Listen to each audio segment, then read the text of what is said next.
A wild Mustang named Arrow stands frozen outside a stable trembling. Despite the summer heat, his eyes wide with terror. He rears violently when his owner Jack Henderson tries to lead him inside. The horse that once trusted Jack completely now fights, with desperate strength, to stay away from the building. What could make a rehabilitated Mustang suddenly fear the stable he's entered peacefully for months? When Jack finally discovers what lies hidden beneath the weathered floorboards, he stumbles, backward face draining of all color as the horrifying truth becomes clear. The shocking revelation beneath Jack's family stable triggers a chain of events that will shake the town of Meadowbrook to its core.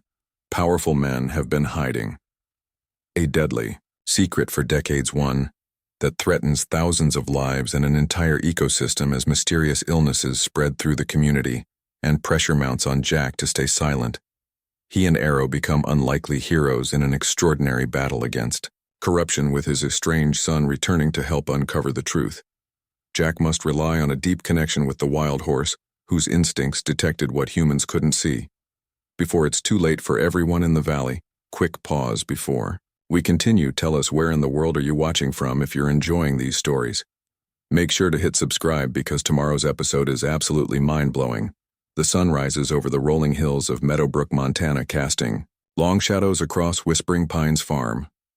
Jack Henderson, a weathered man of 62 with calloused hands and deep-set eyes, walks toward the paddock where Arrow, a magnificent black Mustang with a white blaze, grazes peacefully. 6 months earlier, Jack had found the horse injured and half-starved at the edge of his property, likely separated from a wild herd during a thunderstorm. Despite everyone's advice to call animal control, Jack nursed the Mustang back to health. Morning. Boy, Jack calls softly, a bucket of oats in his hand. Arrow lifts his head, ears pricked forward, then trots over to the fence. The transformation from the frightened, injured wild horse to this trusting animal still amazes Jack. He reaches out Dr. Arrow's muscular neck. Time for your morning run, then. Breakfast, Jack says, opening the gate and attaching a lead rope to Arrow's halter. They follow their usual routine, a walk around the property before heading to the stable. The early June air carries the scent of wildflowers and fresh grass. Jack breathes deeply, grateful for moments like these that have helped heal his grief since losing Maggie 5 years ago. As they approach the red wooden stable that has stood on Henderson land for 3 generations, Arrow's demeanor changes dramatically. The Mustang stops abruptly, ears flattened against his head. What's wrong, boy? Jack tugs gently on the lead rope. Arrow refuses to move, nostrils flaring when Jack tries again. The horse backs away, pulling against the rope with increasing force. Easy now, Jack soothes, but Arrow only becomes more agitated, pawing at the ground and snorting. Jack FR sounds. This is completely out of character. Just yesterday, Arrow had entered the stable without hesitation. He tries again, walking ahead and gently pulling the rope. Arrow rears suddenly, front hooves pawing at the air, nearly pulling the rope from Jack's grip. Whoa, easy. Jack steps back, giving the horse space. Arrow settles on all fours, but stands rigid, eyes fixed on the stable, entrance muscles twitching beneath his ebony coat. Daniel Cooper, Jack's 19-year-old farmhand, jogs over from where he's been mending a fence. Everything okay, Mr. Henderson? Jack shakes his head. Arrow won't go in the stable, never seen him like this. Daniel reaches for the lead rope. Let me try. The young man gently coaxes Arrow, speaking in low, soothing tones, but the result is the same. Arrow plants his hooves firmly, refusing to move forward, trembling visibly when Daniel tries to lead him closer to the stable. That's really strange, Daniel says, handing the rope back to Jack. He was fine yesterday, wasn't he? Jack nods, concerned, etching deeper lines into his weathered face. I'll try one more thing. He walks to a smaller paddock where Dusty, his older chestnut mare, grazes peacefully. Jack leads Dusty to the stable, and Arrow watches intently as the mare walks calmly inside.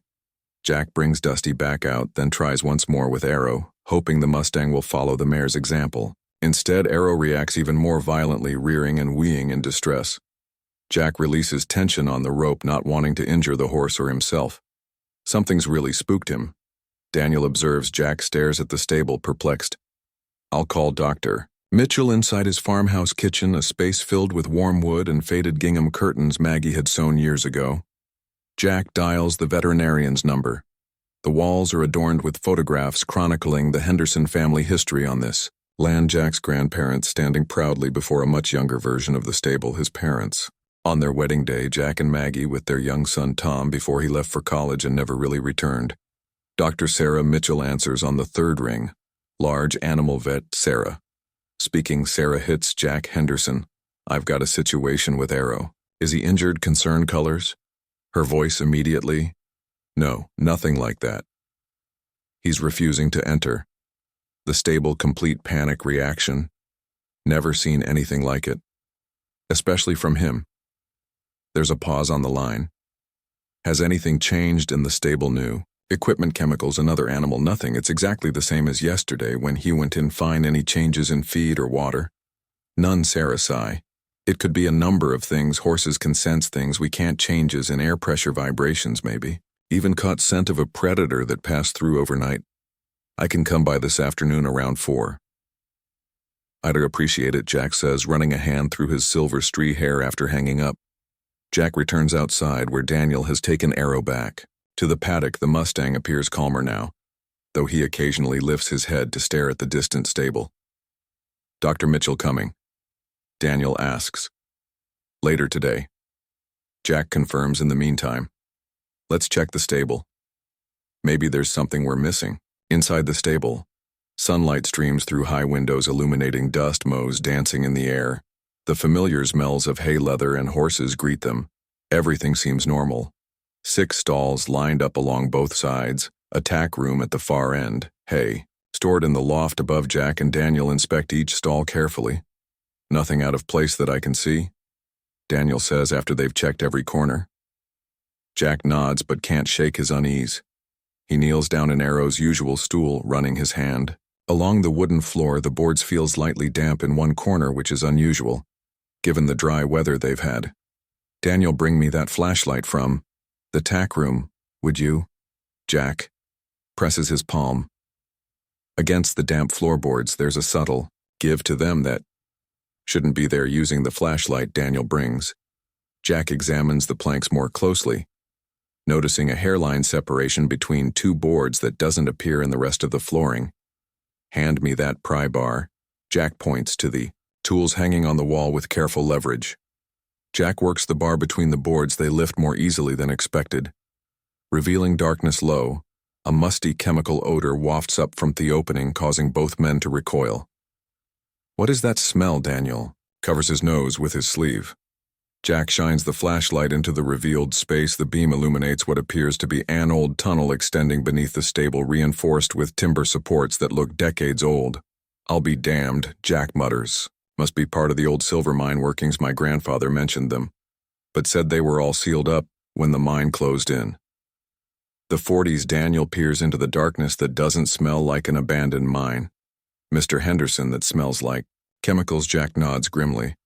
The smell reminding him of industrial solvents. He directs the flashlight beam further into the tunnel where it catches the gleam of metal drums stacked against one wall, some with warning labels partially visible. A slow, moving stream of dark liquid seeps from one of the containers, forming a pool that's gradually soaking upward through the stable floor. Jack's face drains of color as the implications hit him. My God, he whispers, that's not just ingestible, that's leaching into the groundwater. The whole farm could be contaminated. Daniel stares wide-eyed at the discovery. Who would do this? Before Jack can answer, the crunch of tires on gravel announces a visitor. They carefully replace the floorboards and step outside to see Mayor Richard Wilson's sleek black SUV pulling up to the farmhouse. The mayor himself, a tall man with silver-streaked dark hair and an expensive suit that looks out of place on a farm, steps out with his usual camera-ready smile. Jack, just the man I wanted to see, Wilson calls, approaching. With hand extended, his smile falters slightly when he notices Jack's grime expression and the dust on his clothes interrupting some work. Am I? Jack shakes the offered hand briefly. Mayor Wilson, this is a surprise. Call me Richard, please. We've known each other too long for formalities. Wilson claps Jack on the shoulder. I was hoping to catch you. Got some exciting news about the town's development plans, is that right? Jack replies neutrally. Wilson glances at Daniel, then back to Jack. Perhaps we could chat privately. Town business, you understand. Jack nods to Daniel. Why don't you check on Arrow? Make sure he's settled. Once. Daniel walks away. Wilson's friendly demeanor shifts subtly. I'll get right to it.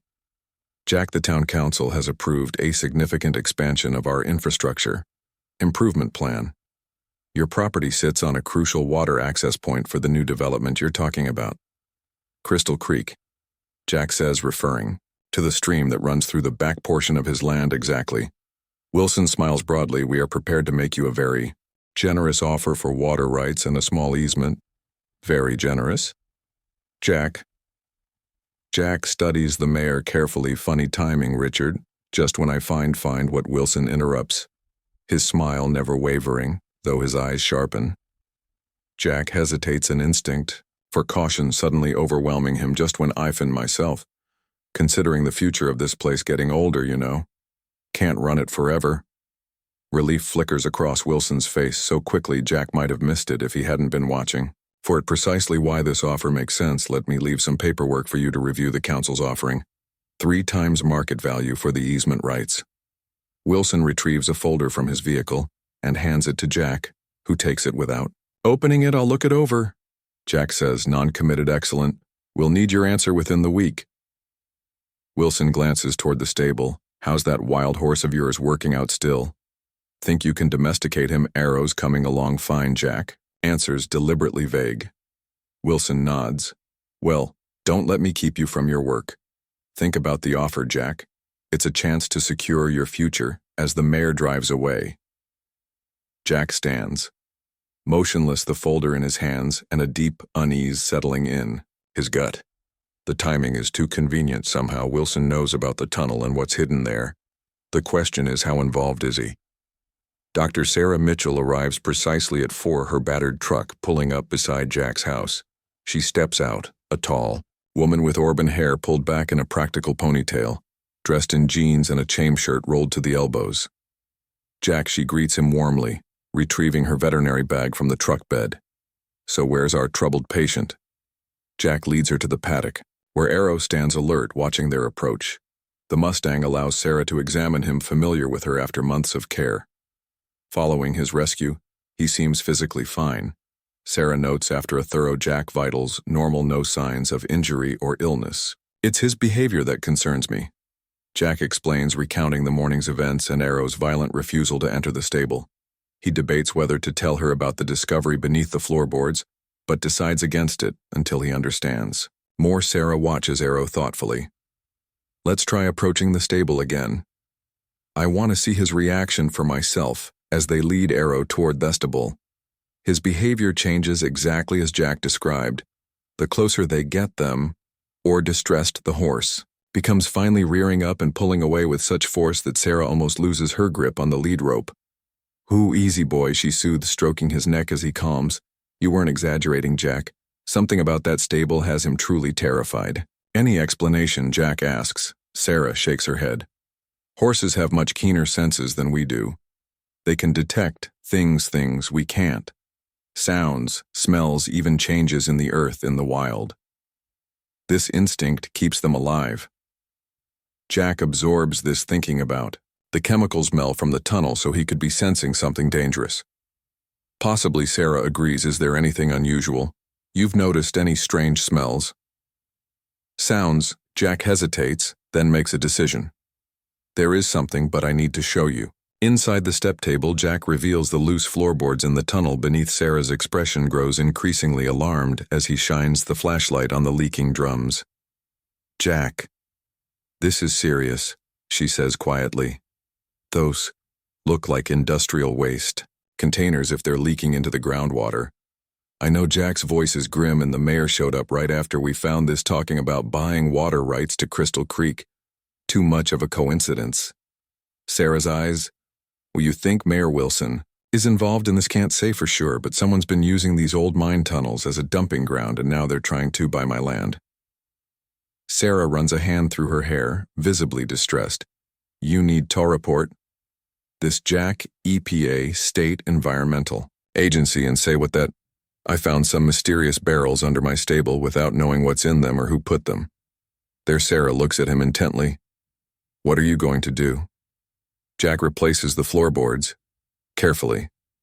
First, I need to find out what We're dealing with then figure out who's responsible as they step outside. The sun is beginning to set, casting long shadows across the farm.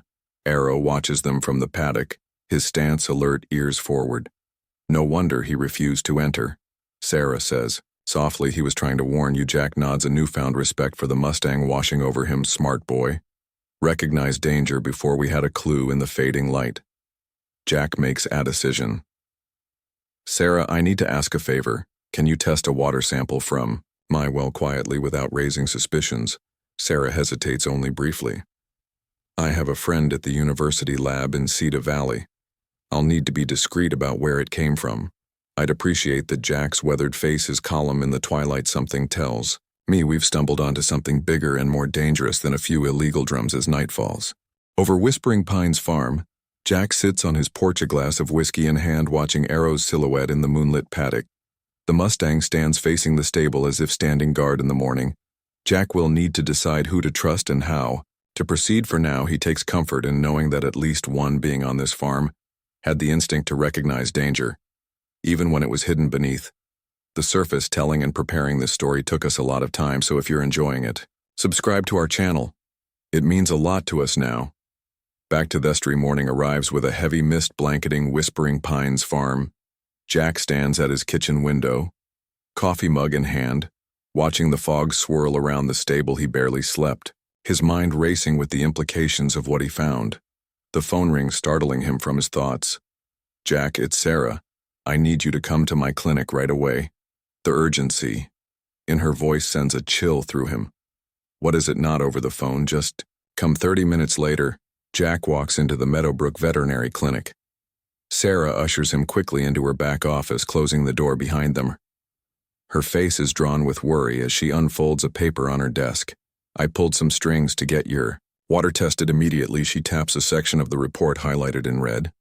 The sample shows alarming levels of industrial solvents, heavy metals, and chemical compounds consistent with manufacturing waste. Jack, this water is toxic.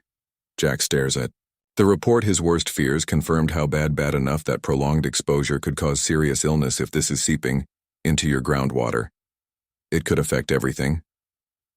Your crops, livestock, even neighbors downstream. Jack's jaw tightens. Crystal Creek flows from my property down through half the farms in the valley. Sarah nods grimly. Exactly. And it eventually joins the river that supplies Meadowbrook's drinking water. Jack rubs his weathered hand across his face. I need to report this. There's more. Sarah hesitates after seeing those barrels. I made some inquiries. Western Chemical Solutions recently opened a processing facility at the edge of town. They're owned by a holding company called Wilson Enterprises. Wilson, as in Mayor Wilson. His family company. His brother James sits on their board. Jack's expression hardens. No wonder he's suddenly interested in my water rights. He's trying to control the evidence. A knock at the door interrupts them. Sarah quickly folds the report as her assistant. Diane pokes her head in. Dr. Mitchell, Mayor Wilson is here, says he needs to speak with you urgently. Jack and Sarah exchange alarmed glances. Sarah slides the report to Jack, who pockets it. Quickly show him in. Diane, Mayor Wilson enters, impeccably dressed. As always, his practiced smile falters when he spots Jack. Jack, didn't expect to see you here. Everything all right with your horses? Just a routine visit. Jack replies evenly. Wilson nods, then turns to Sarah. Dr. Mitchell, I was hoping to discuss the new animal control regulations. The council's proposing your input would be valuable. His eyes flick briefly to Jack, but perhaps we should schedule a more convenient time. Actually, Sarah replies, Jack and I were just discussing concerns about water quality affecting livestock in the area. Perhaps you could address that while you're here. A flash of something. Alarm annoyance crosses Wilson's face before his political mask returns. Water quality. I haven't heard of any issues. Our municipal testing shows everything within normal parameters. We're talking about well water and streams on private property. Jack clarifies, particularly around the old mine areas. Wilson's smile remains fixed, but his eyes turn, calculating. The mines have been closed for decades. Any contamination would have shown up long ago unless someone's been using those old tunnels more recently. Jack says pointedly. The temperature in the room seems to drop. Wilson straightens his tie. Jack, about that easement offer I hope you've had. Time to consider it. The council's eager to move forward, I'll bet they are. Jack replies, but I'm not selling any rights to Crystal Creek. Wilson's facade cracks slightly. The development project is important for Meadowbrook's future. We'd hate to use eminent domain, but for critical infrastructure needs, is that a threat? Richard, a reality of progress. Jack, nothing personal. Wilson checks his watch. I should go. Dr. Mitchell will speak later at the door. He pauses. Jack, careful where you dig on that old property. Those mine tunnels can be unstable, dangerous. Even after Wilson leaves, Sarah exhales. Slowly. That wasn't subtle. No, it wasn't. Jack's voice is tight. He knows exactly what's down there, and he's warning me to back off. Sarah leans forward. Jack, these people are powerful. If they're dumping toxic waste and covering it up, then they're poisoning the whole valley. Jack stands, determination setting his jaw. I need proof that connects them directly to those barrels, and I need help. Who can you trust? Jack stares out the window, an idea forming. Maybe it's time my son came home. Back at the farm, Jack finds Daniel exercising the horses in the paddock. Arrow trots along the fence line, periodically stopping to stare at the stable with wary eyes. Mr. Henderson, Daniel calls, jogging over everything. Okay, at the vet's. Jack pulls him aside, lowering his voice. Daniel, what I'm about to tell you puts you at risk. If you want to walk away, I'll understand. Daniel's young face grows serious. What's going on? Jack explains everything, the toxic waste, Mayor Wilson's connection to Western Chemical, and the threat to the entire valley's water supply. That's Daniel struggles for words. That's evil. Mr. Henderson, those chemicals could make people sick for years already. Might be a need to document everything, but I can't be obvious about it. They're watching the farm now. Daniel straightens his shoulders. I'm with you. What do you need me to do? Keep working normally, eyes open, mouth shut. If anyone asks, we found nothing unusual in the stable. Daniel nods firmly. You can count on me. As Daniel returns to the horse, Jack retreats to his study, a small room lined with bookshelves and farming journals. He sits heavily at his desk, staring at the phone. 5 years since he's spoken to his son, 5 years of birthdays and Christmases with only brief, awkward calls and cards. He picks up the phone and dials in Cedar Valley 40. Meaway. Thomas Henderson sits in his office at the environmental engineering firm where he works as a senior consultant. Family photos dot his desk. His wife Claire, their daughter Lucy, even one of his mother, Maggie from years ago, none of his father. The phone rings and his assistant's voice comes through the intercom. Tom. There's a Jack Henderson on line 1 for you, Tom. Freezes, then slowly reaches for the phone. Dad. Tom. Jack's voice sounds older than Tom remembers. I need your help, son. It's important. Important? What kind of help? Tom's voice is guarded. I found something on the farm. Something dangerous that could affect a lot of people. Jack pauses. I need someone who understands environmental testing and documentation. Someone I can trust. Why not call the EPA? Because the mayor and his people are involved. I need proof before I go to the authorities. Tom runs a hand through his hair, so similar to his father's gesture that anyone who knew them both would immediately see the connection. Dad, if this is some ploy to get me to visit, people could die. Tom. Jack's voice is sharp. This isn't about us, it's about toxic waste being dumped in old mine tunnels under my land, leaching into the groundwater and heading straight for Meadowbrook's water supply. Silence stretches between them. Finally, Tom sighs. I'll come tomorrow alone. I'll need to see everything firsthand. Thank you, Jack.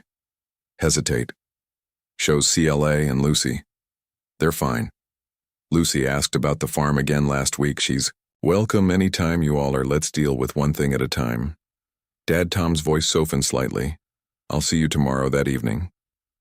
Jack sits on his porch watching the sun set over his fields. Arrow grazes nearby, occasionally lifting his head to watch. Jack. The distant sound of an engine draws Jack's attention to the road where a black SUV, similar to Mayor Wilson's, drives slowly past the property before continuing on. Jack's shoulders tense. The message is clear. He's being watched. The night passes. Uneasily, Jack checks on Arrow several times, finding the Mustang always alert, always facing the stable around midnight. Jack takes a flashlight and carefully makes his way to the barn where he keeps his tractor tools. He retrieves an old hunting camera, the Kindus, to track deer movements and test the batteries. It still works. Before dawn, Jack quietly places the camera in a tree overlooking the stable entrance, angling it to capture anyone approaching. He then takes water samples from his well, Crystal Creek, and the puddle forming outside the stable where the ground slopes away from the building. Each sample goes into a sterile container Sarah provided, carefully L-labeled and sealed as morning light. Spreads across the farm, Tom's silver sedan appears on the gravel drive. Jack watches his son step out, taller than Jack remembers, dressed in business casual clothes that look out of place on the farm. The family resemblance is unmistakable, though Tom is leaner, his face less weathered than his father's dad. Tom nods stiffly as they meet in the yard. Jack resists the urge to embrace his son. "Thanks for coming." The awkward formality between them speaks volumes about years of distance and unresolved tension. They stand like strangers who once knew each other well, searching for common ground. "So tell me what you found," Tom says finally. Jack leads him toward the stable. As they approach, Arrow appears at the paddock fence, watching them intently. Tom stops, surprised by the magnificent animal. "Is that the wild mustache, the one you wrote about rescuing?" Jack nods. "That's Arrow. He's the one who alerted me to the problem, refused to enter the stable." Tom studies the horse with newfound interest. "Smart animal." "Smarter than me, apparently," Jack continues. Toward the stable door. "He knew something was wrong before I had a clue." Inside, Jack shows Tom the loose floorboards and the tunnel beneath. Tom's professional demeanor takes over as he pulls a small digital camera from his pocket and begins documenting everything. He takes readings with instruments from his bag, his face growing increasingly grave. "These are definitely industrial waste containers," Tom confirms, examining. "The barrels visible in the tunnel recent too, not decades-old leftovers from the mining operations. Can you tell what's in them?" Tom shakes his head, not without proper tests, but based on the corrosion patterns and leakage. "I'd guess solvents, possibly. Heavy metals, maybe even manufacturing byproducts containing benzene or other carcinogens." Jack watches his son work, impressed despite himself by Tom's methodical approach and obvious expertise. "So how bad is this for the farm, for Meadowbrook?" Tom stands, dusting off his hands. "If these chemicals have been leached into the groundwater for any significant time, it could be catastrophic contamination, could spread for miles through the aquifer." He meets his father's eyes. "We need to report this immediately. To who?" "Mayor Wilson owns the company. That's almost certainly responsible." Tom looks surprised. "Wilson, Richard Wilson, is involved in this?" Jack nods grimly. His family company owns Western Chemical Solutions. They opened a facility just outside town last year, and now he's trying to buy the water rights to Crystal Creek. Tom's expression hardens. "That's beyond corrupt. That's criminal. Hence the need for ironclad evidence before we go public." A noise outside draws their attention. Jack motions for Tom to be quiet as he moves to the stable window.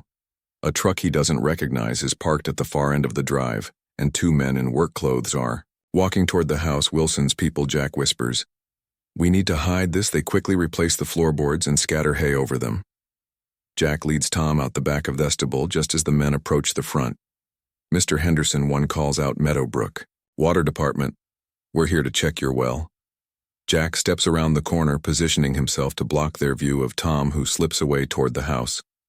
"Don't remember scheduling any water check," the taller man smiles without warmth.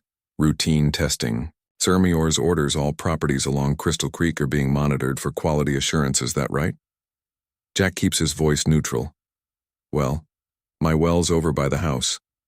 Follow me." As they walk, Jack studies the men from the corner of his eye. Their boots are too clean for water department workers, their hands too soft. The shorter one keeps scanning the property with too much interest. Jack leads them to the well, maintaining casual conversation while watching their every move. "You boys new to the water department. Don't recognize you. Transferred from Cedar Valley." The Talerone answers quickly. "Mind if we take a sample?" "Be my guest." They go through the motions of testing the well water, but Jack notices they're not following proper sampling protocols. When they finish, the shorter man glances toward the stable. "Nice old building. Mind if we take a look?" "Always admired classic farm architecture." "Another time," Jack replies firmly. "Got work to do today." The men exchange glances but don't press the issue. They thank Jack and return to their truck. Jack watches them drive away, his unease growing inside the house. Thomas reviewing the water sample report Sarah had provided. Those weren't water department employees. Jack tells him, closing the door. They barely knew what they were doing. Wilson scouts. Tom agrees, checking if we've discovered anything, which means we need to move quickly. Jack sits across from his son. What's our next step, Tom? Taps the reports. These samples alone aren't enough. We need to prove the contaminants in your water match exactly what's in those barrels and then link those barrels to Western Chemical. How do we do that? I have colleagues at the EPA regional office, people I trust. With the right evidence, they can launch an investigation that even Mayor Wilson can't stop. Jack nods slowly. Then we need to get a sample from those barrels and establish a connection to Western Chemical. Tom looks up, meeting his father's eyes directly for the first time. Dad, this is dangerous. These people are clearly willing to commit environmental crimes on a massive scale. What do you think they'll do to protect themselves? Jack's expression doesn't waver. I've lived in Meadowbrook my whole life. Tom, this land, these people, they're everything to me. I can't stand by while Wilson poisons them all for profit. Something shifts in Tom's eyes, a recognition, perhaps even respect. You never could walk away from a fight, could you? Something I remember your mother said, saying you inherited. The ghost of a smile touches Tom's lips. She would have been first in line to take on Mayor Wilson. That she would. Jack stands. Decision made tonight. We go back into that tunnel. We need to find where it leads and get proof of who's responsible. As Tom begins organizing his equipment, Jack walks to the window outside Arrow stands at. The paddock fence, his gaze fixed on the stable, a silent sentinel warning of danger that few would understand. Jack watches the Mustang's unwavering vigilance and Finch's resolve strengthening. Sometimes it takes an animal's instinct to reveal. The truth that humans have buried darkness settles over Whispering Pines Farm. As Jack and Tom prepare for their exploration of the tunnel in the kitchen, they spread out a yellowed map of the property that Jack's grandfather had drawn, showing the original mine tunnels that honeycomb the land beneath Meadowbrook. According to this, the main shaft ran from the hillside there. Jack points to the map under what's now Mistable and continued toward what's now the town center. Most of the secondary tunnels were supposed to be collapsed or sealed off in the 40s. Tom studies the faded lines. If these are accurate, this tunnel could connect to others that run for miles, perfect for hiding illegal dumping operations. They gather flashlights, a digital camera, sample containers, and a small toolkit. Jack adds a revolver to his belt, an old .238 that had belonged to his father. Is that necessary? Tom asks, eyeing the weapon. Hope not. But if Wilson's people are down there, I'd rather be prepared. Daniel arrives. As they finish preparations, Jack had called him earlier, feeling the young man deserved to know their plans after committing to help. I brought these. Daniel says handing them dust masks won't help much against chemicals, but better than nothing. Jack claps him on the shoulder. Good thinking. We need you to stay up here. Keep watch. Anyone approaches the property, call my cell immediately. Daniel nods, solemn with their responsibility. Be careful down there. Mr. Henderson. Jack checks on Arrow one last time. The Mustang stands alert in the moonlight, watching Jack approach. Jack strokes the horse's powerful neck. Keep an eye on things up here, boy. We're going to find out what you've been warning us about. Arrow nudges Jack's shoulder gently, as if understanding the gravity of the situation at the stable. Jack and Tom carefully pry up the floorboards again, revealing the dark passage below. The chemical smell seems stronger. Tonight they don their masks, switch on their flashlights, and Jack goes first, lowering himself into the tunnel. It's taller than expected, allowing them to stand upright. The walls are reinforced with old timber supports, some beginning to rot with age and moisture. They move cautiously, their flashlight beams cutting through the darkness, highlighting the rows of metal drums stacked against one wall. Tom kneels beside one of the leaking containers, pulls on latex gloves, and carefully takes a sample of the oozing liquid, sealing it in a collection vial. Western Chemical Solutions, he murmurs, shining his light on a partially obscured label. He photographs the barrel from multiple angles, making sure to capture the identifying markings. That's our connection. Jack says grimly, now we need to find out where this tunnel leads. They continue deeper. Following the main passage, the air grows heavier, the chemical smell more pronounced, despite their masks. After about 200 yards, the tunnel branches. One fork continues roughly toward town, while the other veers toward the western boundary of Jack's property. Which way, Tom asks. Jack consults a small compass. The town branch probably leads toward the old mine entrance by the creek. The western fork would head toward that new industrial area where Western Chemical setup shop. Let's follow the western branch. Tom decides if they're actively dumping, that's the likely access point. The tunnel narrows as they follow it, forcing them to hunch slightly. More barrels line the passage at intervals, some clearly newer than others. Tom takes photos of everything, documenting what appears to be years of systematic dumping. Some of these containers are at least 3 years old.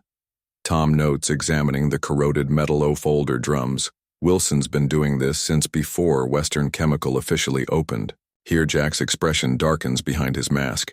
He's been planning this for years, building his processing plant directly over the old mine access points. Suddenly Tom freezes, holding up a hand for silence in the distance. The faint sound of voices echoes through the tunnel, along with the metallic clang of equipment. Someone's down here, Tom whispers. They extinguish their flashlights and press against the tunnel wall, listening. The voices grow louder. 2 men, maybe 3, approaching from the direction. They were heading another shipment tomorrow night, one voice says, becoming clearer. Boss wants everything cleared out of the east section first. What about the Henderson farm? A second voice asks. Wilson's worried the old man found something that's his problem. We just moved the stuff. Jack and Tom exchange alarmed glances in the darkness. A bobbing light appears around a bend in the tunnel ahead, growing brighter. There's nowhere to hide in the narrow passage back. Jack mouths, silently pointing the way they came. They retreat as quietly as possible, looking for a side tunnel or alcove. The lights behind them grow brighter. The voices closer, just as panic begins to rise. Tom spots a rotted support beam, creating a small gap in the tunnel wall, barely large enough for them to squeeze through. They forced themselves into the cramped space. Forgotten side passage, mostly collapsed with rubble. Jack and Tom press against the wall, hardly daring to breathe, as the lights and voices reach their position. 3 men pass by, carrying equipment and speaking freely, unaware of being observed. Jack recognizes one as Calvin Jenkins, head of security for Wilson Enterprises. The men carry empty barrels similar to the full ones lining the tunnel. Once the men pass, Jack and Tom wait several agonizing minutes before extracting themselves and from the hiding place. We need to follow them. Tom whispers, see where they're accessing this tunnel. They track the men at a safe distance, following the bobbing lights ahead. After several hundred yards, the tunnel begins to slope upward, eventually ending at what appears to be a modern steel door set into the rock wall. Theme and unlock it and step through into brightness. Beyond the door, swinging shut behind them, Jack and Tom approach cautiously. A keypad lock secures the door, but through a small, reinforced window they can see what lies beyond a large warehouse space with Western Chemical logos prominently displayed on equipment and uniforms. There's our proof, Tom says, photographing the door and keypad. Direct access from their facility to the illegal dumping tunnels. Jack presses his ear to the door, listening. Sounds like a loading area, probably their night shift starting. We have what we need. Tom decides, let's get out of here before someone comes back. They retrace their steps through the tunnel, moving as quickly as caution allows. The journey back seems longer, the air heavier with toxic fumes seeping from the barrels. By the time they reach the opening beneath the stable, both men are fighting dizziness from chemical exposure despite their masks. Jack climbs out first, reaching down to help Tom. They place the floorboards carefully, then stumble into the fresh night air, pulling off their masks and gulping deep breaths. You okay? Jack asks, noting Tom's pallor in the moonlight. Tom nods, though he looks shaken. Those chemicals, we shouldn't have been breathing that even with masks. Let's get back to the house. As they walk, Jack's phone vibrates with a text from Daniel. Black SUV drove by, twice gone. Now they find Daniel waiting anxiously on the porch. Relief washes over his young face when he sees them. Mr. Henderson, I was getting worried. That SUV was definitely watching the place. Wilson knows we're onto him, Jack says grimly. Let's get inside in the kitchen. They spread out the evidence they've gathered: water samples, chemical samples from the barrels, and Tom's photographs, documenting everything from the Western Chemical labels to the warehouse access door. It's more than enough for the EPA to launch an investigation, Tom says, organizing the material. I'll call my contact first thing tomorrow. Jack nods, then winces, pressing a hand to his temple. The movement doesn't escape Tom's notice. Dad? You all right? Just a headache. From the fumes, probably. Tom looks concerned. We both got a significant dose down there. We should monitor for symptoms. Dizziness, nausea, respiratory issues. I'm fine. Jack insists, though, that pounding in his head suggests otherwise. What's our next move? I'll secure the evidence tonight, tomorrow morning. I'll contact the EPA. Emergency response team directly. With this documentation, they can obtain warrants immediately. Daniel, who has been listening, quietly speaks up. What about Mayor Wilson? He'll know something's up as soon as the EPA shows. That's why we need to be careful. Tonight, Jack says Wilson's people are watching the farm they know we're investigating. A sudden thought occurs to Jack. The camera I set up this morning, it might have caught those fake water department employees. More evidence of Wilson's involvement. Jack retrieves the hunting camera from its hiding place near the stable back in the house. They review the footage, which indeed shows clear images of the men who visited earlier. And something else. Wait, Tom says, pointing at the screen. Go back, Jack. Rewinds the footage in the early afternoon while they were inside reviewing the water reports. The camera captured 2 different men approaching the stable. They checked the area carefully, then one used a key to open the stable door. They were inside. For approximately 20 minutes before leaving, they were checking the tunnel. Jack realizes making sure the barrels were still there or removing evidence. Tom suggests we need to check if anything's been disturbed before they can discuss further. Headlights sweep across the windows as a vehicle turns into the driveway. Jack peers out cautiously. It's Sarah, he says with relief. Recognizing the veterinarian's truck, Sarah hurries up the porch steps, her expression tense. Jack meets her at the door. Sarah, what's wrong? Sheriff Parker came by the clinic asking questions about you. She says without preamble, wanted to know if you'd mentioned concerns about your water or anything unusual on your property. Jack ushers her inside, making introductions to Tom. What did you tell the sheriff? Tom asks that you'd mentioned nothing unusual. Sarah's eyes travel over the evidence spread across the kitchen table. I see you've been busy. Jack quickly explains what they've discovered. Sarah listens, her face growing increasingly troubled. It gets worse, she says when it finishes. I've had 3 calls today from farmers reporting sick livestock, all properties drawing water from streams connected to Crystal Creek. Tom's expression darkens. The contamination is spreading faster than I thought. There's more. Sarah continues. Frank Cooper Daniels. Father was admitted to the hospital yesterday with liver problems. His doctor is puzzled by the symptoms. But Frank worked at Western Chemical briefly when they first opened. Daniel looked stricken. Dad never said anything about being sick. He probably didn't want to worry you, Sarah says gently.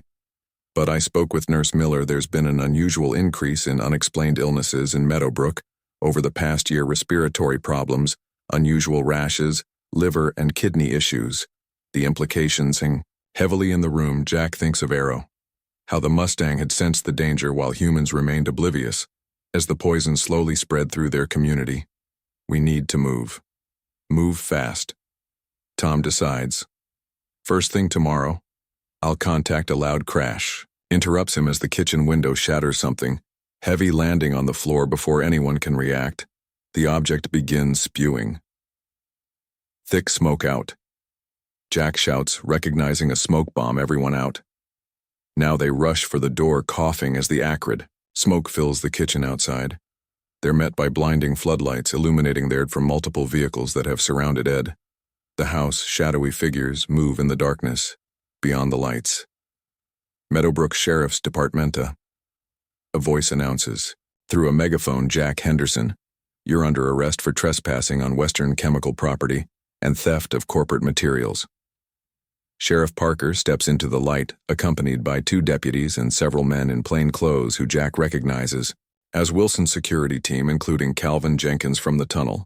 This is private property, Jack calls out, shielding his eyes against the glare. You have no right to be here. We have a warrant, Parker replies, holding up a paper anonymous tip that you broke into Western Chemical and stole proprietary materials. We're here to search the premises and take you into custody.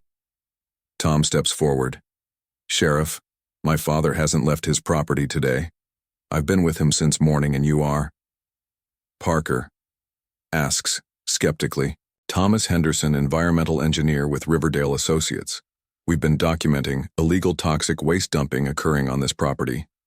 Parker looks unmoved, save it for the judge, son. We have witnesses who saw your father at Western Chemical. Today, Jack feels a chill. It's a setup perfectly timed to discredit anything they might reveal about the contamination. The evidence, he mutters to. Tom, secure the evidence. But Jenkins and his men are already moving toward the house, clearly searching for exactly that stop right there. Sarah calls out, her phone raised. I'm recording this entire illegal entry. Sheriff Parker, these men aren't deputies. They have no authority to search this property. Parker hesitates, caught between maintaining the pretense of legality and satisfying Jenkins, who clearly has orders from Wilson to find and destroy the evidence. Ma'am, please step aside, this is official business. Is it? Tom challenges, finding his voice because it looks like Mayor Wilson, using the sheriff's department to cover up environmental crimes we've just documented extensively. The standoff continues, tension building in the night air, then a new sound cuts through the confrontation. The loud whinny of a horse in distress. Heads turned toward the paddock where Arrow is rearing and running along the fence line, clearly alarmed in momentary distraction. Jenkins makes his move toward the house. Daniel, seeing this, steps into his path. You can't go in there. Jenkins shoves the young man roughly aside, sending him sprawling to the ground. It happens so quickly that for a moment everyone freezes. Then Jack moves, placing himself between in the house. That's enough, he says firmly. Sheriff, control your people, or I'll be adding assault charges to my complaint. Something shifts in Parker's demeanor. A flicker of doubt. The sheriff may be in Wilson's pocket, but public assault of a young man crosses a line that makes him uncomfortable. Jenkins, Parker calls sharply, stand down. Jenkins hesitates, glaring at Jack. We have orders, not from me. You don't. Parker responds, seemingly finding a backbone. This is my jurisdiction. We do this by the book. The tension crackles between them in the distance. Arrow continues to pace, agitatedly, his hooves thundering against the ground. The Mustang's distress seems to amplify the gravity of the moment. Awarening no one should ignore, Tom seizes the opportunity, addressing Sheriff Parker directly. IRL Sheriff. In the past 24 hours, we've documented extensive evidence of illegal toxic waste dumping occurring on this property via abandoned mine tunnels. We believe Mayor Wilson and Western Chemical are responsible for contaminating the groundwater that feeds into Meadowbrook's water supply. That's ridiculous. Jenkins snarls. Western Chemical operates under strict environmental guidelines. Then you won't. Don't mind if the EPA takes a look, Tom counters. I've already sent preliminary evidence to their emergency response team. They'll be here by morning. It's a bluff. Tom hasn't had the chance to contact anyone yet, but it has the desired effect. Uncertainty crosses Jenkins' face as he exchanges glances with Sheriff Parker. Sheriff Sarah interjects as a veterinarian. I've documented increasing livestock illness along Crystal Creek. This is a public health emergency. Parker looks genuinely troubled. Now, Mayor Wilson assured the council that Western Chemical's operations were completely safe. He lied. Jack says simply, and people are getting sick because of it, including your own citizens. The sheriff seems to be reconsidering his position, caught between loyalty to the town's most powerful figure and his sworn duty to protect Meadowbrook's residents in this charged moment. Headlights appear on the road as another vehicle approaches. Everyone tenses, wondering who else has joined this nighttime confrontation. The truck stops and Ellie Barnes, Jack's neighbor, steps out behind her. Several other familiar faces emerge, local farmers and townspeople heard on the scanner. There was trouble at Henderson's place, Ellie announces, walking boldly into the circle of light. Thought you might need some witnesses. Jack, more vehicles arrive, bringing additional neighbors. Word has spread quickly through Meadowbrook's tight-knit farming community. Jenkins and his men suddenly find themselves significantly outnumbered. Sheriff Parker reads the changing situation and makes a decision. We'll continue this discussion down at the station, Jack. I'd like to hear more about these allegations properly documented. It's a face-saving retreat, but Jack recognizes it as the sheriff, distancing himself from Wilson's scheme. I'll be happy to make a full statement. Jack agrees after I secure my property and check on my livestock. Jenkins begins to protest, but Parker silences him with a look. We're done here for tonight. Jenkins tell Mayor Wilson. I'll be speaking with him directly in the morning as the sheriff's vehicles and Wilson's men depart. The neighbors gather around Jack, Tom, Sarah hand. Daniel questions fly from all sides as Jack tries to explain the situation without causing panic. Is it true? Jack Joe Miller asks, concern etched on his weathered face. The water is contaminated. Jack exchanges glances with Tom, then nods solemnly. We have evidence that Western Chemical has been dumping toxic waste in the old mine tunnels. It's affecting the groundwater. A murmur of the arm runs through the group. Several mention sick animals or unexplained health issues in their families. My youngest has had a rash for weeks. Martha Johnson says, fear in her eyes. Doctor can't figure it out. Ellie steps forward. What can we do to help? Jack Tom interjects, the most important thing right now is to secure the evidence we've gathered and get it to the proper authorities. We need to document everything, any illness in your families or livestock, water quality changes, anything unusual. Sarah nods in agreement, and everyone should switch to bottled water immediately until we know the extent of the contamination as the neighbors disperse, promising support and vigilance. Jack pulls Ellie aside. How did you know to come? She gives him a knowing look. Daniel called his mother when those men showed up. Word spreads fast when the Henderson farm is in trouble. Her expression softens. Your father would have done the same for any of us, Jack. So would Maggie. Inside the house, Jack, Tom, Sarah, and Daniel quickly gather the evidence. They've collected the smoke bomb has left a SO residue throughout the kitchen, but hasn't damaged their samples or documentation. We need to get this somewhere safe. Tom says carefully, packing the materials. Wilson will try again, and next time he'll be more desperate. What about your office in CED, the Valley? Sarah suggests. Tom shakes his head. Too obvious, they'd look there first. I've got a place, Ellie offers from the doorway. My late husband's fishing cabin up in the hills. Nobody knows about it. Except family. Jack nods gratefully. That might work. I'll take Daniel with me. Ellie continues. He can stay at my place tonight, safer than here. Dan begins to protest, but Jack cuts him off. She's right, son. Wilson's men might come back better if you're not caught in the middle. As Ellie and Daniel prepare to leave with half the evidence, Tom secures the rest in his laptop bag. I'll keep these samples with me first thing tomorrow. I'm driving to the regional EPA office in person. I'll come with you, Jack says. This is my fight too, Tom studies, his father's face seeing the determination there. All right, but we leave before dawn. Wilson has eyes everywhere in Meadowbrook after the others depart. Jack checks on Arrow one last time. The Mustang is settled somewhat, but remains alert, watching Jack approach in the moonlight. The horse's intelligent eyes seem to hold understanding, beyond animal instinct. You knew all along, didn't you, Jack? Murmurs, stroking Arrow's strong neck, trying to warn us about what was beneath our feet. Arrow nudges Jack's shoulder gently, and for a moment the old farmer feels a connection with the wild creature that transcends words, both protectors of this land in their own way. Back in the house, Jack finds Tom staring at an old photograph on the mantel. Jack and Maggie with a teenage Tom between them, all smiling before the rift that would separate father and son for years. I should have called more, Tom says without turning after Mom died. Jack sighs, the weight of 5 years of silence heavy between them. I should have tried harder to understand your choices, Tom. Turns facing his father. When you called yesterday, I almost didn't come. What changed your mind? Something in your voice. I haven't heard you that worried since Mom got sick. Jack nods, remembering those dark days. Your mother would be proud of you, Tom, the man you've become. Small smile touches Tom's lips. She always said I was stubborn like you, that you are. Jack glances at his watch. We should get some rest. Tomorrow is going to be a long day.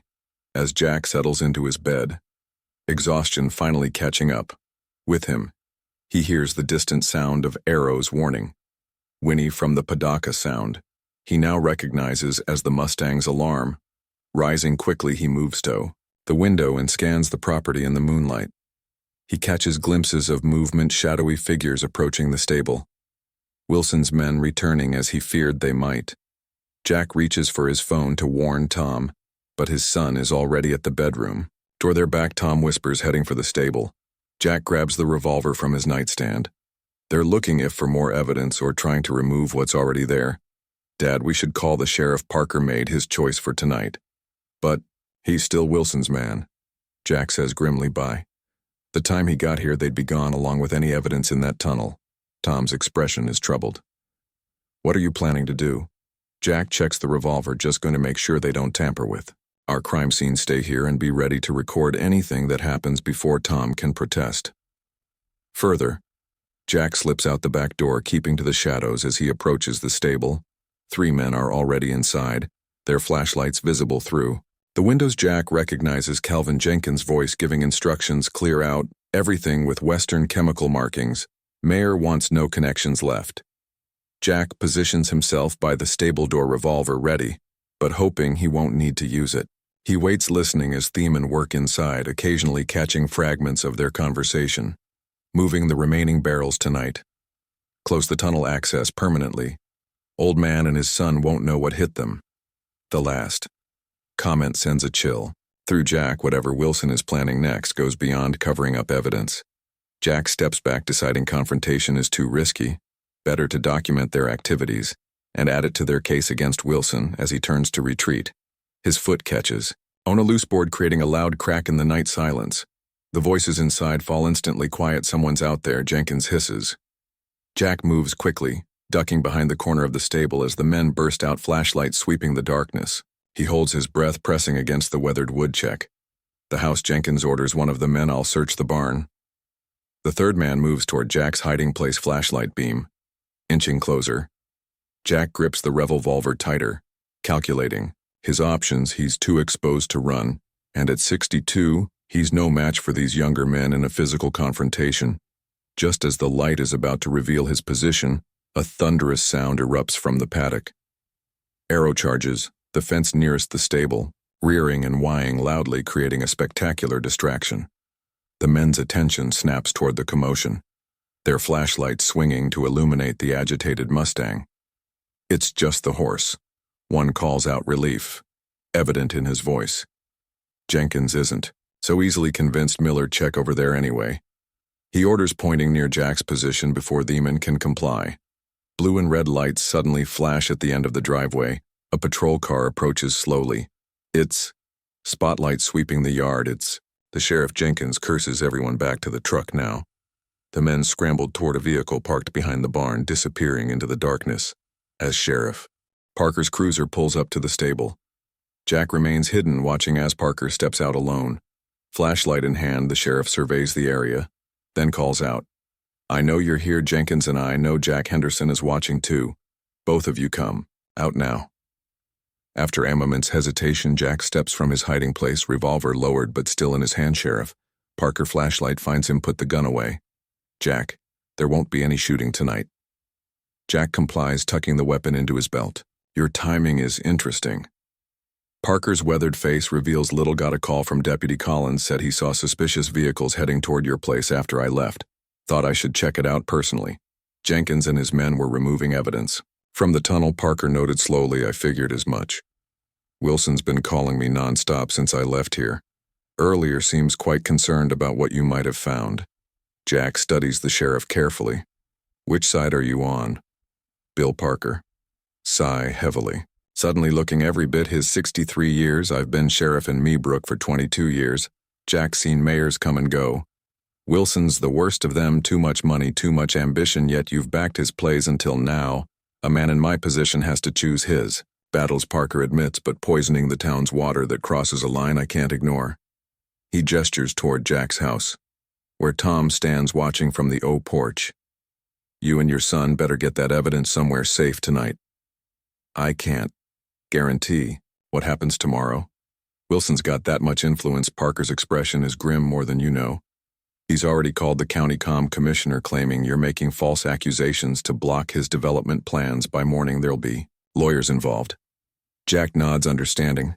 Thank you for the warning. As Parker returns to his cruiser, he pauses for what it's worth. Jack, Maggie would be proud of you standing up for this place. She always said you were the most stubborn, principled man in the valley. Asad's smile touches Jack's lips. She would have been first in line to take on Wilson, that she would. Parker's cruiser lights switch off. I never saw you tonight, and you never saw Jenkins. But come morning, all bets are off. After Parker departs, Jack and Tom quickly revise their plans. They can't wait until morning to leave Wilson's escalating efforts to silence them. Make every hour critical. We'll leave now. Tom decides drive through the night to reach the EPA office when they open, and as they prepare to depart, Jack takes one last look at Arrow standing vigilant in the moonlight. The Mustang saved him tonight, creating the distraction that prevented a potentially deadly confrontation. "I'll be back, boy." Jack promises softly keep watch over the place. Arrow tosses his proud head as if an acknowledgement in that moment. Jack feels a profound connection to the wild creature who sensed danger before any human, the Mustang whose refusal to enter a stable revealed a toxic secret, threatening an entire community. As Jack turns toward an uncertain future, he draws strength from Arrow's unwavering instinct for survival and truth. The headlights of Tom's sedan cut through the pre-dawn darkness as they speed along the empty highway towards Cedar Valley. Jack stares out the passenger window, watching the familiar landscape of Meadowbrook fade behind them. His thoughts remain with Arrow left behind to face whatever retribution Wilson might unleash on the farm. "We should reach the EPA office by 8, Tom says, breaking the silence. "My contact there, Rebecca Ferguson, is expecting us. You got through to her." Tom nods. "Called from the road while you were loading the car. She's arranging for an emergency response team to be ready." Jack rubs his tired eyes. "Will they act immediately or get tangled in red tape with the evidence we have?" "They'll have to act," Tom assures him, "especially with documented health effects in the community." They drive in silence for several miles, the weight of what they're undertaking hanging between them. Finally, Jack speaks the fear that's been goring at him since they left. Wilson won't stop at threats now. Anyone left behind is vulnerable. Tom glances at his father. Sarah and Daniela smile smart. "They'll be careful. It's not just them. The whole town drinks that water." "Tom, if Wilson realizes we've gone to the EPA, what's to stop him from accelerating?" "The dumping, or worse, trying to cover it up completely." Tom's hands tighten on the steering wheel. "All the more reason to get this evidence processed quickly. The sooner we have officials on the ground, the safer everyone will be." As the eastern sky begins to lighten, Tom's first rings through the car's Bluetooth. Sarah's name appears on the display. "Sarah, everything okay?" Tom answers, concern evident in his voice. Her voice comes through tight with urgency. "Wilson's making moves. The sheriff just announced emergency water restrictions throughout Meadowbrook, supposedly due to infrastructure maintenance. They're cutting off access to the municipal supply and distributing bottled water. Instead, Jack and Tom exchange alarmed glances. He's trying to control the narrative. Tom realizes make it seem like they discovered the problem and are handling it. "There's more." Sarah continues. "Western Chemical has announced an emergency shutdown for equipment. Upgrades trucks have been leaving their facility all night. They're clearing out evidence," Jack says grimly. "And that's not all." Sarah's voice drops. "I just got a call from Ellie. Someone broke into her barn last night looking for the evidence samples. She and Daniel are okay, but it was close." Jack feels a chill. "What about Arrow? My farm deputy Collins drove by early this morning, said everything looked quiet, but he noticed tire tracks by the stable. They're looking for more barrels to remove." Tom guesses, "or sealing off access to the tunnel. How much longer until you reach the EPA?" Sarah asks. Tom checks the GPS. "About an hour. We'll call as soon as we know something." After ending the call, a heavy silence fills the car. Jack stares at the brightening horizon, his weathered face set in determination. He's trying to erase everything before we can prove it. Jack says finally, "All those people getting sick and Wilson's just covering his tracks." Tom nods grimly. "That's why companies like Western Chemical target small towns like Meadowbrook. Limited oversight officials. They can influence residents who trust their leaders. Not anymore."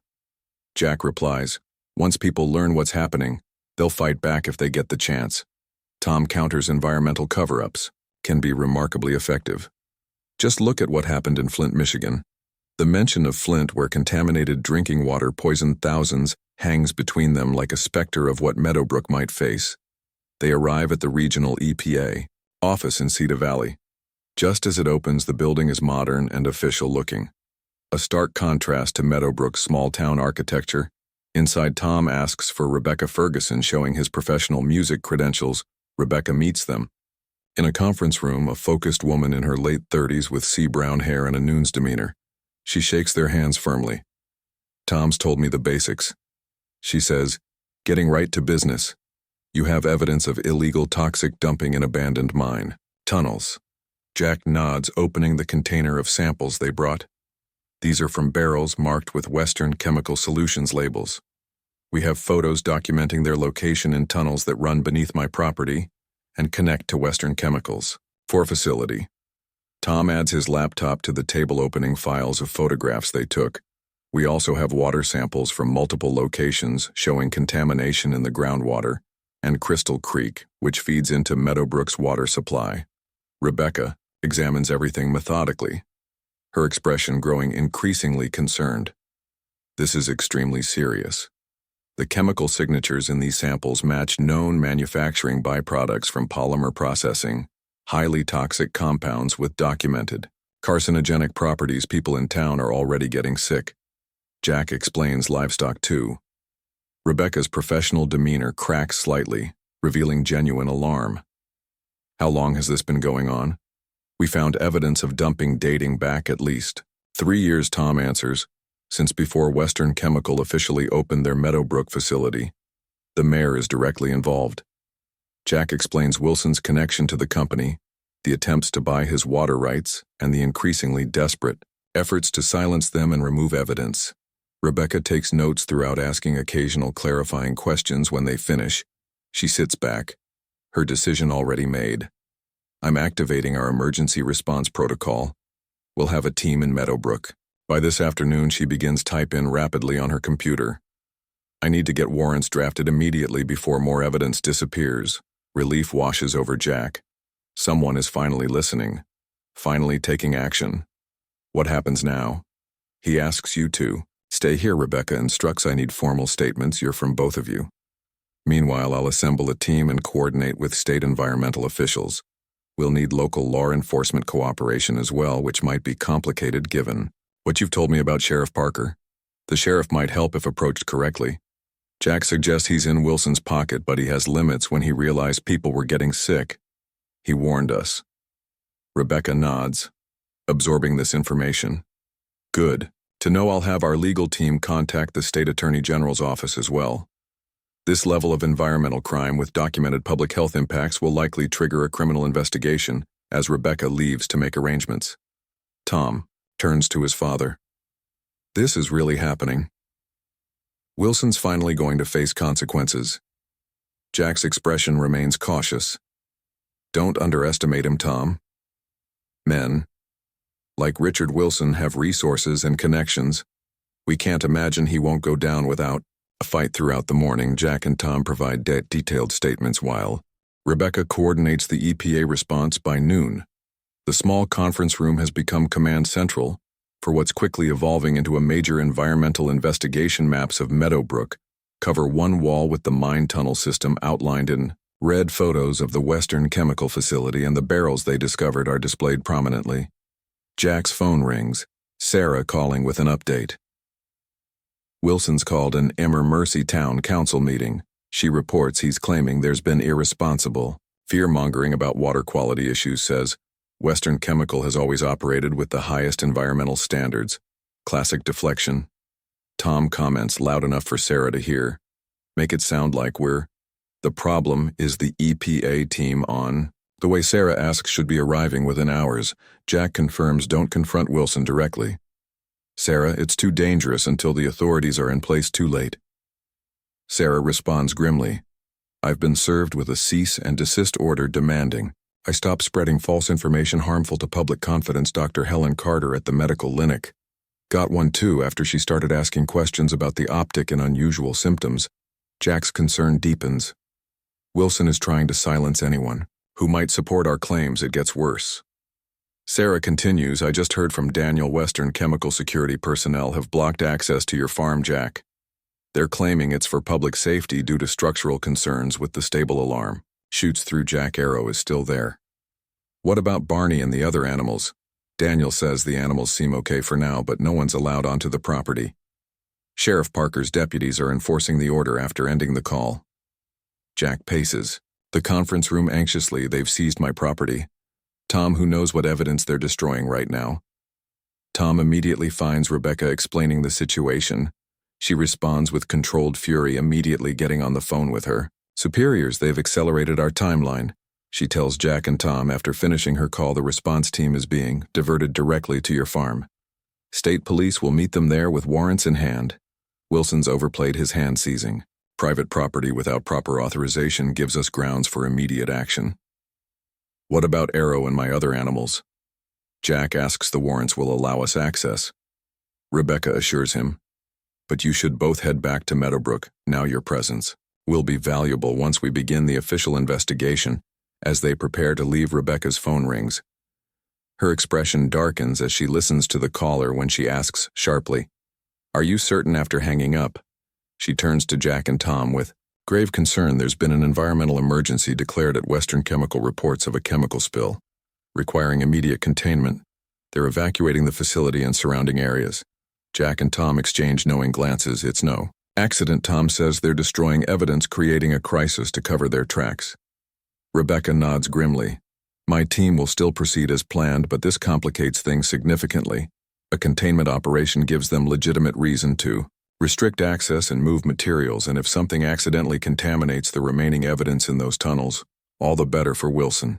Jack adds bitterly. They rush back to Tom's car, driving well above the speed limit as they race toward Meadowbrook. Jack's mind is filled with worst-case scenarios. Arrow trapped on the farm as chemicals are deliberately released. The stable being demolished to seal the tunnel entrance. Wilson successfully covering up years of environmental crimes. Halfway back to Meadowbrook, they hit a roadblock. State police cruisers block the highway and an officer approaches their vehicle. Roads closed. He informs them, chemical spill in Meadowbrook, hazardous materials response underway. Tom shows his environmental engineering credentials. We're working with the EPA response team. We need to get through. The officer shakes his head. Sorry, sir. No exceptions. Emergency services. Only until the all clear. My farm is in the evacuation zone. Jack interjects.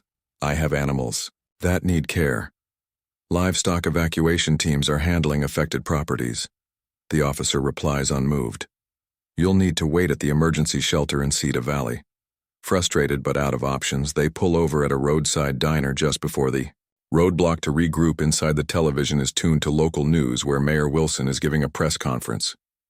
His expression grave but controlled. Western Chemical Solutions has experienced an unfortunate equipment malfunction, resulting in a contained chemical release. Wilson announces smoothly, out of an abundance of caution, we've initiated emergency protocols and are working closely with hazardous materials experts to ensure public safety.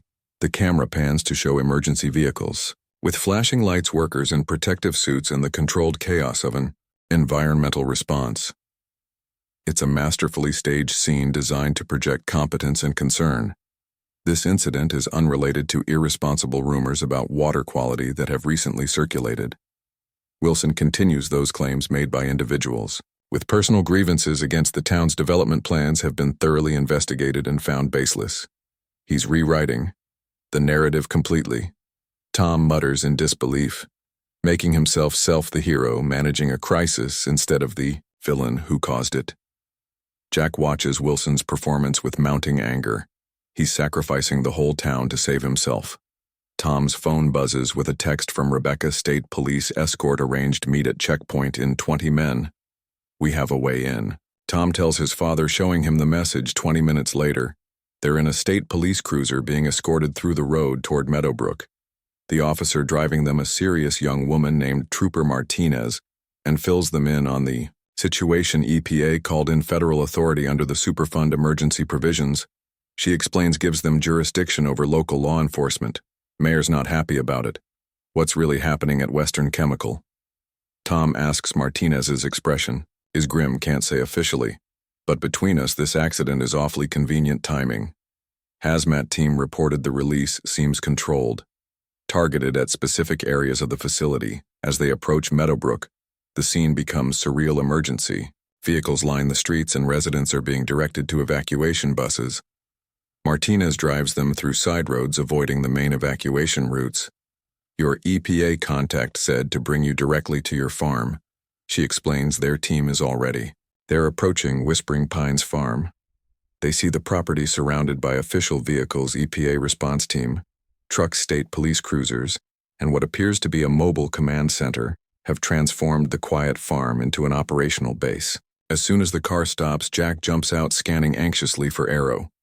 The paddock is empty, where a May animal he demands of the nearest official. Mr. Henderson, a woman in an EPA jacket, approaches. "I'm Lisa Donovan, Incident Commander. Your livestock have been moved to a safe location as a precaution. Dr. Mitchell is overseeing there." Relief floods through Jack the Mustang, too. Arrow Donovan nods, the black one with the white blaze. Yes, though he was quite difficult to transport. Seemed very reluctant to leave the property. "What's happening at Western Chemical?" Tom asks, joining them. Donovan's expression hardens. "We believe they're attempting to destroy evidence through a controlled release of chemicals. Fortunately, we arrived with warrant before they could complete the operation." She leads them toward the stable, where a team in protective gear is examining the tunnel entrance. "They discovered you were right." Donovan tells them these tunnels connect directly to Western Chemical's facility. "We've already documented a systematic dumping operation and attempts to seal off access points today." "What about Mayor Wilson?" Jack asks. "State police are bringing him in for questioning, along with several Western Chemical executives." Donovan checks her tablet. "We've already secured documentation showing the mayor's direct involvement in authorizing the use of these tunnels for waste disposal." Tom looks stunned by the rapid developments. That was fast. Donovan allows herself a small smile. "Environmental crimes leave distinct evidence patterns that are nearly impossible to completely erase once we knew what to look for. It was simply a matter of following the toxic trail." As they talk, a state police cruiser pulls up. Sheriff Parker steps out, looking uncomfortable but resolute. Jack, he greets, approaching cautiously. "Looks like you were right all along. Better late than never." "Bill," Jack replies, not quite ready to forgive the sheriff's earlier complicity. Parker accepts the rebuke with a nod. "For what it's worth, I've given the state investigators everything I know about Wilson's operations. Been turning a blind eye too long time to make it right." As the investigation continues around them, Jack asks to see Sarah and check on Arrow. Donovan arranges for a trooper to drive him to Ellie's farm, where the animals have been taken. Tom stays behind to work with the EPA team, his environmental expertise proving valuable at Ellie's farm. Jack finds Sarah, Daniel, and Ellie caring for his relocated animals. Barney, his old border collie, greets him enthusiastically, but Jack's eyes search for Arrow. He's in the back paddock. Sarah tells him, reading his concern, "Been pacing ever since we brought him here, knows something's wrong." Jack finds the Mustang separated from the other horses, standing alert at the paddock fence, ears pricked toward Whispering Pines farm in the distance. When Arrow sees Jack, the horse trots over, nickering softly. "Hey boy," Jack says, reaching out to stroke the Mustang's powerful neck. "You were right all along. Knew there was day when none of us could see it." Arrow presses his head against Jack's chest in an unusually affectionate gesture. Jack feels a lump form in his throat at the Mustang's trust and intuition qualities that ultimately revealed Wilson's crimes and might have saved countless lives. "We'll go home soon," Jack promises, though he wonders what condition his farm will be in after the investigation concludes. How long before the land recovers from the poison that seeped it into its soil and water? Sarah approaches, reading the concern on his face. "The EPA team says they can remediate the contamination, Jack. It'll take time, but your land can heal." Jack nods, trying to believe it. "And the people who've been exposed, the children getting sick?" Sarah's expression grows solemn. "That's the harder part. Some effects may be long-term, but at least now they'll get proper treat and monitoring." She places a hand on his arm. "You stopped it before it got worse. That counts for something." As the sun begins to set over Ellie's farm, Jack watches Arrow moving restlessly along the fence line, still focused on the distant Whispering Pines. The Mustang's unwavering connection to the land mirrors Jack's own, both sensing threats others couldn't see, both fiercely protective of their home in that moment. Jack makes a silent promise to Arrow and to himself. No matter how long it takes, they will restore what Wilson and his greed have damaged: the land, the water, the trust of the community. All can heal with time and care, and through it all, the unlikely partnership between a stubborn old farmer and a wild Mustang will continue, strengthened by the crisis they've weathered together. The following week transforms Meadowbrook from a quiet rural town into the center of a major environmental investigation state, and federal officials establish a command center at the town hall, processing evidence and interviewing residents affected by the contamination television news. Fans line the main street broadcasting updates on what reporters have dubbed the Meadowbrook poisoning.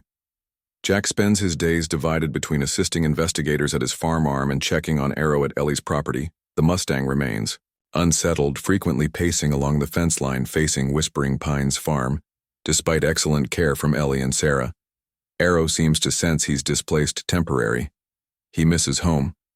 Ellie observes one morning as she and Jack watch the Mustang, from her kitchen window just like you do. Jack nods. Understanding the parallel, EPA says it'll be at least another week before they clear my property for limited access. The remediation plan could take months. You're welcome to stay here as long as needed, Ellie assures him. Refilling his coffee cup, Daniel's enjoying having you around, says he's learning more about farming from your stories than he did in 2 years of agricultural classes. Jack smiles faintly. The young farmhand has indeed been a bright spot during this difficult time, his enthusiasm and loyalty unwavering. He's a good kid going to make a fine farmer someday. Ellie studies Jack's weary face. You should rest more. You've been running yourself ragged between the farm, the investigation, and checking on Arrow. Can't rest yet. Too much at stake. Jack's phone rings. Tom calling Dad. You need to come to town hall. Mayor Wilson's been formally charged, and they're releasing the initial containment assessment. 30 minutes. Later, Jack joins a crowd gathered in the Meadowbrook town hall. The large meeting room is packed with concerned citizens, press, and officials at the front. Rebecca Ferguson stands with representatives from the State Attorney General's office and Environmental Protection Agency. Jack finds Tom near the front, saving him a seat beside Sarah and Daniel. As he sits down, he notices many townspeople acknowledging him with respectful nods or grateful glances.